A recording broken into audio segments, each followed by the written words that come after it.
नांदोशी ऐतिहासिक शिवकालीन गडी आहे. या शिवकालीन गडीला साधारणपणे 1803 सालापासूनचा इतिहास आहे. 1803 ते 1806 त्या दरम्यान ही गडी बांधली गेली असा याच्या मागचा इतिहास आहे.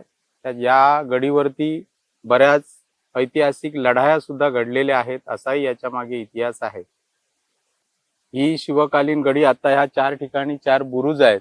मधला जो भाग आहे या ठिकाणी काहीतरी वास्तू होती, ती सद्यस्थितीत जमीनदोस्त झालेली आहे आणि गडीच्या सभोवती या पूर्ण भागाच्या सभोवती खोल खंदक आहे, जेणेकरून शत्रू या गडीवर सहजासहजी चालून येऊ नये अशा स्वरूपाची योजना त्यावेळीपासूनच तयार केलेली होती.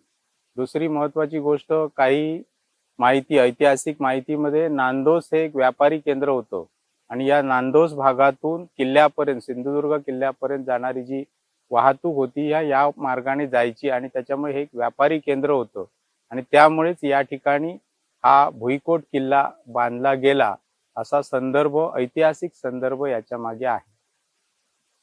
आतापर्यंत हा भाग पूर्णपणे दुर्लक्षित होता. त्यावेळेचे आमचे सन्माननीय रवींद्र चव्हाण साहेब, त्यावेळेचे मागच्या सरकारमधील तत्कालीन सार्वजनिक बांधकाम मंत्री, त्यांनी सिंधुदुर्ग जिल्ह्यामध्ये शिवपुतळा, छत्रपती शिवाजी महाराजांचा जो पुतळा उभा केला राजकोटला, त्यावेळी सिंधुदुर्गामध्ये जो सर्वेक्षण झालं त्याच्यात 38 गड किल्ल्यामध्ये नांदोस गडीचा उल्लेख झाला आणि तिथून या गडीला ऊर्जितावस्था मिळाली. या गडीची माहिती आपल्या समोर उपलब्ध झाली आणि तिथून या गडीच्या कामाला चालना मिळाली.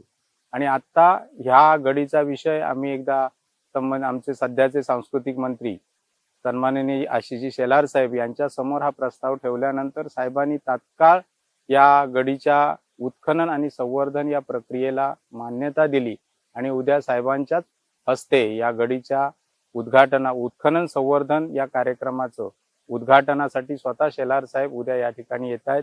जवळजवळ नांदोस वासियांसाठी हा एक ऐतिहासिक सुवर्ण क्षण आहे.